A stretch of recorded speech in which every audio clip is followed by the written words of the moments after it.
911, a call that shouldn't have existed. It's a quiet Texas evening in early June 2009. The sun has long sunk behind the flat horizon, and somewhere along a lonely back road, a phone begins to ring.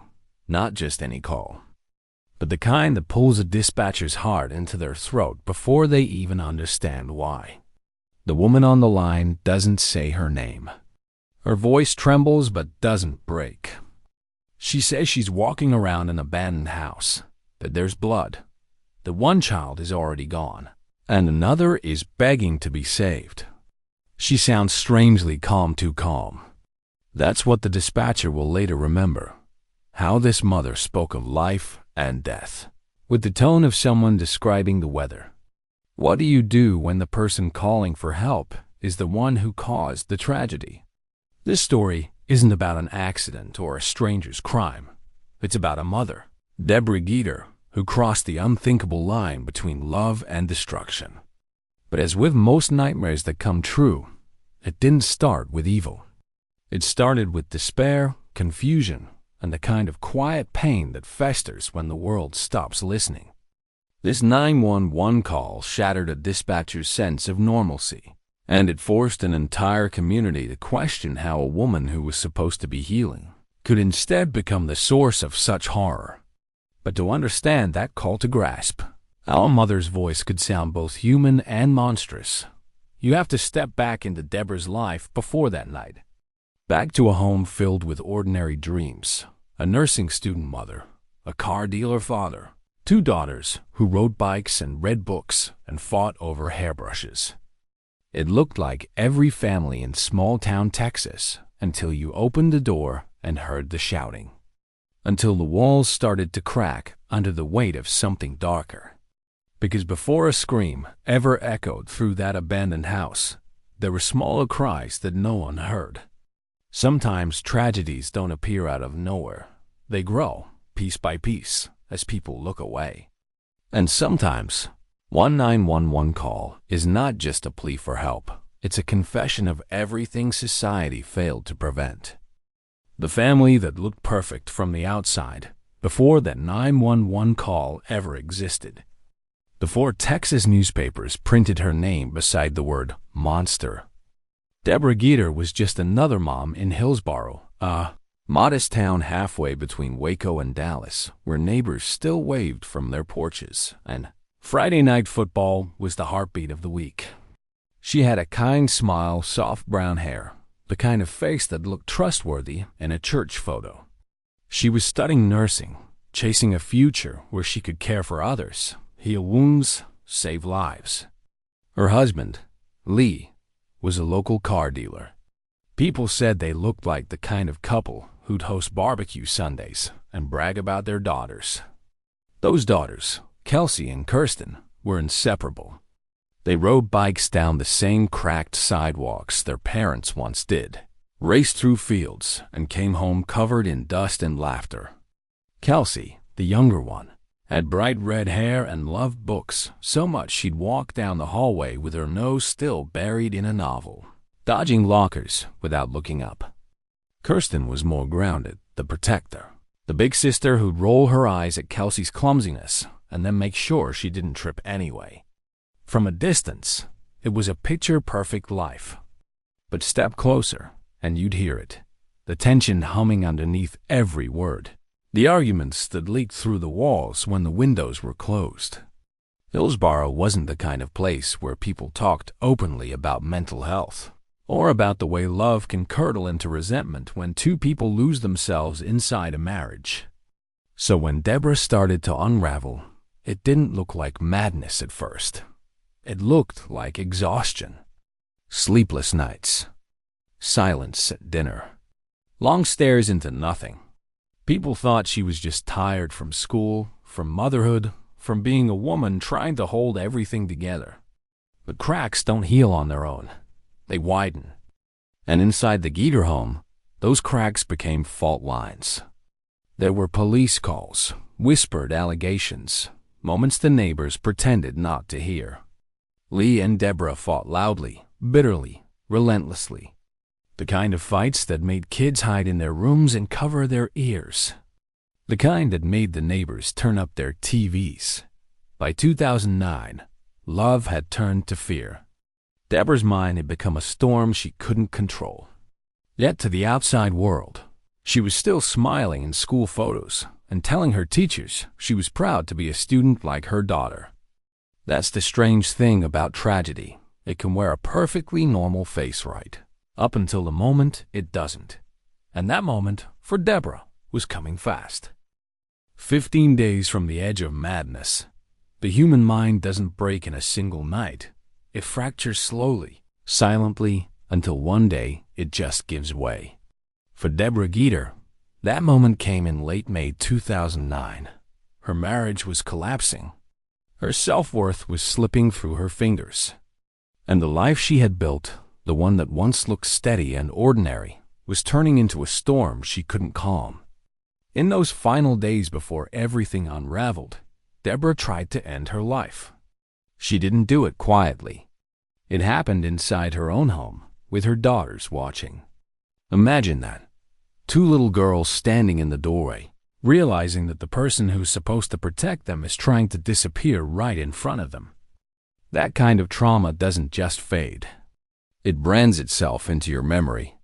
After the attempt failed, Debra was admitted to a psychiatric hospital in Waco for 4 days, just 4. The doctors said she was stable enough to leave, that she didn't pose a danger to herself or others. It's hard to know if that was optimism or neglect, but either way, it became the most devastating misjudgment of their lives. Her husband, Lee, terrified by what he'd seen, filed for divorce and requested a restraining order. In court documents, he wrote plainly that he feared Debra might harm their children. And yet, somehow, that order didn't last. Only a few days after her release, Lee changed his mind. He told the court he was fine with Debra seeing the girls unsupervised, maybe out of guilt, maybe out of hope, maybe just exhaustion from fighting. Sometimes, people want to believe so badly that someone's getting better that they ignore the evidence right in front of them. That decision gave Debra exactly what she needed: access. 15 days after she left the hospital, she was allowed to be alone with her daughters again. No one imagined that this reunion, meant to heal, would end in one of Texas's most haunting crimes. But there's a chilling detail that still lingers. Debra didn't rush into that visit blindly. She planned it. She told the girls she had a surprise waiting for them. And they believed her because she was their mother. That's the thing about trust. It doesn't disappear just because it should. The drive to nowhere on June 5, 2009. The Texas air was heavy with that slow, shimmering heat that makes everything feel a little slower, a little quieter. For Kelsey and Kirsten Geeter, it was supposed to be a good day. Finally, they were going to see their mom again. After weeks of uncertainty and whispered adult conversations, they were back in her arms, laughing, buckled in the back seat, waiting for the big surprise she'd promised. Their father, Lee, had kissed them goodbye at the curb. He didn't ask many questions about where they were going. Didn't think he had to. Maybe he told himself that love, even broken love, was still safer than fear. But the truth was, he had just handed his daughters over to someone who was no longer tethered to reality. The drive started normally, enough radio humming, two girls giggling in the back, the kind of moment that could have mended years of pain. But somewhere along the road, something shifted. The small talk stopped.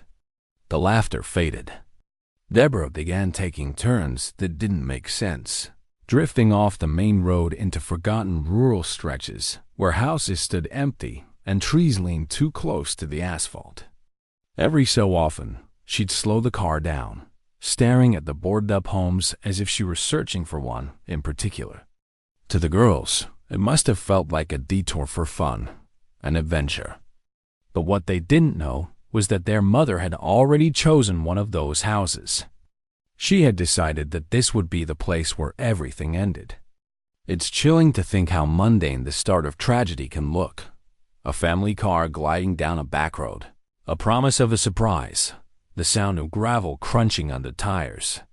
We often imagine evil as sudden and loud, But sometimes it whispers, smiles, and tells you to buckle your seatbelt. As the sun sank behind the trees, Debra finally pulled up to a decaying house near Corsicana, windows broken, door hanging open, the kind of place children are warned never to enter. But that day, she told her daughters to follow her inside. And they did. Because when you're 12 and 13, you still believe your mom knows best.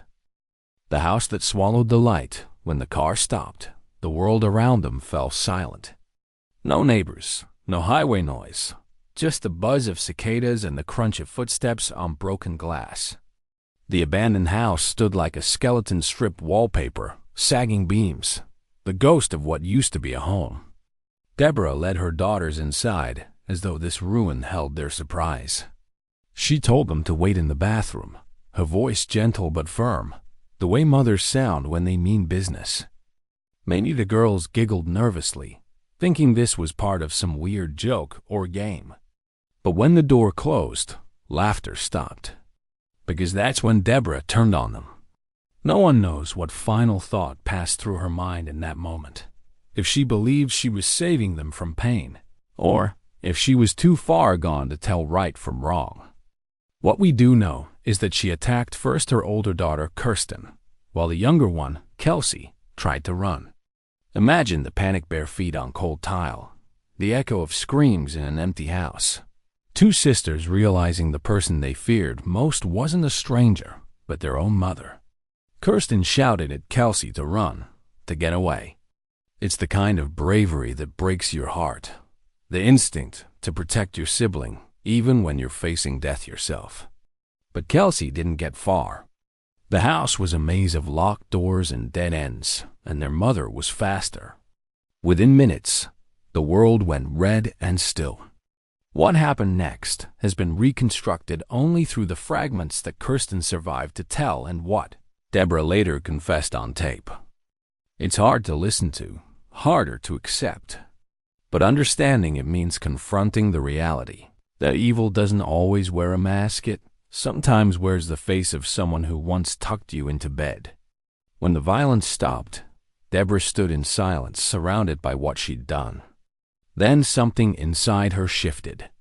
Maybe guilt, maybe shock, maybe the faint pulse of her own humanity flickering back to life. Because in the midst of that horror, she made a choice to pick up the phone and call 911. The call that shattered the silence, the phone rang through Hill County. Dispatch at 9:30 p.m., the kind of call that sounds ordinary for the first 2 seconds before it rips the floor out from under you. Hill County 911, what's your emergency? The dispatcher asked. On the other end came a woman's voice, shaky, soft, but disturbingly controlled. Children, she said. One of them's dead. The other one wants to be saved. You can hear the confusion in the dispatcher's tone as she tries to ground the conversation in reality. Where are you? She asks. The woman doesn't answer right away. She mumbles something about an abandoned house off Highway 77, just past the overpass. What's your name, ma'am? Silence. I don't want to tell you my name, Debra finally says. That detail, her refusal to identify herself, became one of the most chilling parts of the call. It wasn't just the words. It was her tone, the eerie normalcy, like she was talking about a broken appliance instead of a dying child. She explains that she's walking around the house, that one daughter is dead, that the other is asking to be saved, and she can't handle hearing it. Her voice doesn't break until she says that line. The dispatcher keeps her talking, trying to hold on to the thread, to keep this fragile connection alive until help arrives. But Debra keeps drifting. I can't open the door, she says suddenly, panic flickering for the first time. I don't see any lights. Why aren't they here yet? The dispatcher reassures her again and again, her voice tightening with each repetition. When the sirens finally appear in the distance, Debra says, "Tell them not to shoot me. I don't have a gun." Those are her last words before the line goes dead. It's one thing to read about evil. It's another to hear it breathing through a phone line. That recording would later be played in court, and people said made their stomachs turn, not because of screaming or gore, but because of the calm. That eerie, steady calm that no one could explain. Some said she was dissociating, mentally detached from the horror around her. Others thought it was deliberate, that she'd accepted what she'd done and was almost proud of it. Either way, that 911 call wasn't just a confession. It was the sound of someone who had already crossed the line between guilt and indifference. And for the dispatcher who took that call, it would be the one that haunted her forever. The house of echoes and evidence. When the deputies arrived, their headlights cut through the dark like blades, slicing across the fields until the outline of the abandoned house appeared. It was just as Debra had described, silent, hollow, and wrong. She was waiting outside when they pulled up, both hands raised, still holding the phone from her 911 call. Her clothes were stained, her eyes distant, her face unreadable. One officer later said it was like arresting a ghost. They moved quickly, securing her before entering the house, not yet sure what waited inside. The first officer through the door froze. The smell hit first metal, dust, decay. Then came the silence, the kind that presses against your ears until you can hear your own heartbeat. Flashlights swept across the floor, over overturned debris, and into the bathroom where they found 12-year-old Kelsey. There was no pulse. Not far away, her sister Kirsten was barely conscious, bleeding but alive. One of the officers shouted for a medic, and within minutes, the wail of an approaching rescue chopper filled the night. The girls were rushed toward care, but the emotional wreckage left behind in that house would linger for decades. It's strange how crime scenes can feel alive, like the walls themselves are whispering what they witnessed. Investigators said it was one of the most haunting places they'd ever stepped into. A child's shoe on the floor, a single earring near the sink, a half-filled water bottle on the counter, as if the day had been perfectly normal before it all went dark. Outside, Debra sat quietly in the back of a patrol car, her wrists cuffed, her expression almost peaceful. She didn't ask about her daughters, didn't cry, didn't speak. The same woman who once posted about her daughter's school plays and Girl Scout badges was now silent in the face of their destruction. Later, when questioned, she gave fragmented answers, sometimes remorseful, sometimes detached. The only consistent truth was that she had done it. And yet, the story didn't end with the arrest. It was just beginning to unfold into something bigger, a collision between mental illness, family court decisions, and a community forced to ask how a mother could be released from psychiatric care one week and commit the unimaginable the next. The fallout, grief, survival, and 1,000 questions when police called Lee Geeter that night. He was sitting outside his home with his cousin. The kind of quiet evening where you talk about nothing and think life is normal. Then came the flashing light scars from every direction, officers shouting his name. They told him there'd been an incident and that he needed to get to the hospital right away. He didn't understand at first. His mind jumped to car accidents, maybe a medical emergency. But when he asked where Debra was, the officer hesitated. That pause told him everything. At the hospital, doctors rushed to stabilize Kirsten. They told Lee his eldest daughter was in critical condition, but alive. And then, almost as an afterthought, he realized what they hadn't said. No one mentioned Kelsey. That silence was unbearable. It confirmed what his heart already knew. His youngest girl, the red-haired bookworm who loved Annie and always read during car rides, was gone. Imagine being the father having dropped your daughters off only 3 hours earlier, trusting their mother, believing things were finally calming down. Now one was dead, the other barely holding on, and the woman you once shared a bed with was in handcuffs for destroying the very thing you both created. As the investigation unfolded, the story spread across Texas. Everyone wanted to understand, how could this have happened? How did a woman who had just tried to end her own life get to be alone with 2 children? Reporters questioned the hospital, the courts, even Lee himself. There was blame everywhere, but no answer could bring Kelsey back. Kirsten, against all odds, survived the surgery.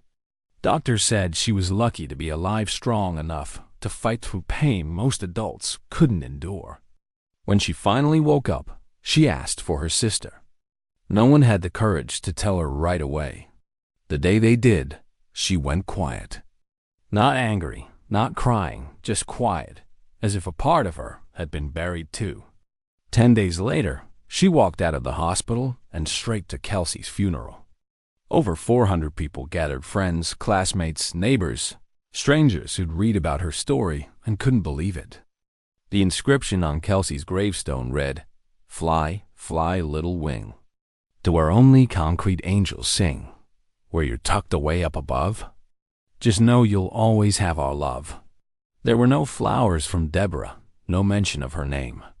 Just a father and a surviving sister standing under a hot Texas sky, saying goodbye to a girl who had never done anything wrong except trust her mom.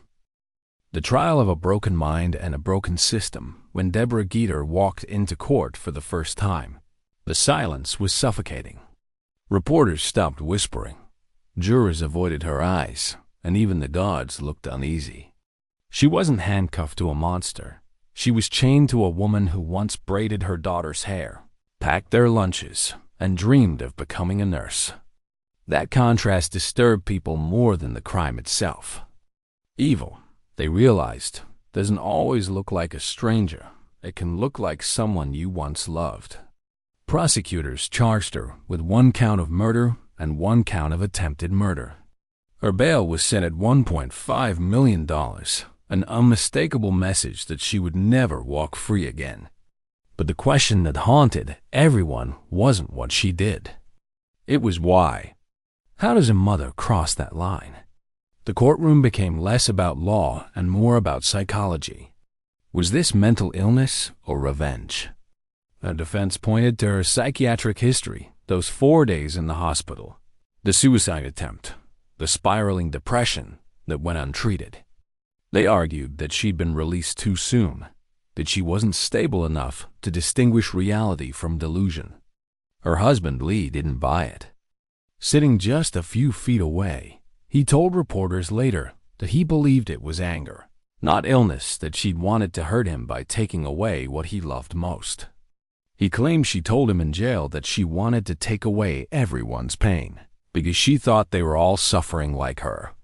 2 versions of the same story, one of madness, one of vengeance. The truth was probably both grief tangled with rage, despair mixed with control. The state's psychiatric evaluation declared Debra competent to stand trial. She understands what she did, one psychologist testified, but she also shows signs of delusional thought. It was a diagnosis that satisfied no one. Too sane for an insanity plea, too sick to comprehend her cruelty. In the end, she changed her plea to guilty. No trial, no spectacle, just a final signature sealing her fate. Life in prison without the possibility of parole. She was sent to the Christina Melton Crane unit in Gatesville, Texas, a sterile maze of barbed wire and concrete where time moves differently. Some people said she deserved the death penalty. Others said keeping her alive was a worse punishment. Maybe they were both right. But even then, the justice felt hollow. Because for all the talk about accountability, no one addressed the system that let this happen. The doctors who released her early, the court that lifted a restraining order, the father who trusted too soon, the bureaucracy that treats mental illness like paperwork instead of a heartbeat about to break. Debra may have swung the knife, but a dozen silent failures put it in her hand. The survivor and the silence that followed years have passed since that night, but some echoes never fade. Kirsten, the older sister who lived, is now an adult, a survivor, who carries the invisible weight of what happened in that house. When she was 13, she faced her own mother's hands and still had the instinct to protect her little sister. That kind of bravery doesn't come from training or luck. It comes from love. And though love couldn't save them both, it's the reason one of them is still here. After months of recovery, Kirsten returned to school. She smiled for her friends, did her homework, and tried to pretend the world was normal again. But she wasn't the same, and she didn't want to be known as the girl who survived. People tried to reach out strangers online. Curious reporters, well-meaning sympathizers, but she wanted privacy, peace, a chance to exist outside the shadow of tragedy. Over time, she disappeared from the public eye, deleting accounts, changing her name. Still, imposters appeared, people creating fake social media profiles, pretending to be her, retelling her trauma for clicks. Imagine surviving something unspeakable, only to watch strangers wear your pain like a costume. That's the cruelty of our digital age. We turn real suffering into entertainment. But through all that noise, Kirsten's true story remains one of resilience. She promised her father she wouldn't let what her mother did define her, and she's kept that promise. She built a life quietly, far from cameras and headlines. And maybe that's the best justice she could ever give her sister, to keep living. Her father, Lee, eventually remarried, found new beginnings, and had another child. Not to replace the ones he lost, but to prove that love can still grow in the ruins of heartbreak. Every now and then, when he's asked about that day, he says something that reveals how grief reshapes you. He once said, "If she was hurting that bad, she must have thought we were all hurting too. She thought she was saving us." It's hard to know if that was forgiveness or exhaustion speaking. Maybe both. Because forgiveness isn't always about letting someone off the hook. It's about setting yourself free from the endless replay of pain. The tragedy of the Geeter family isn't just about one act of violence. It's about every moment society could have stopped it and didn't. A hospital that released a patient too soon. A court that lifted a restraining order. A family too hopeful to see the danger.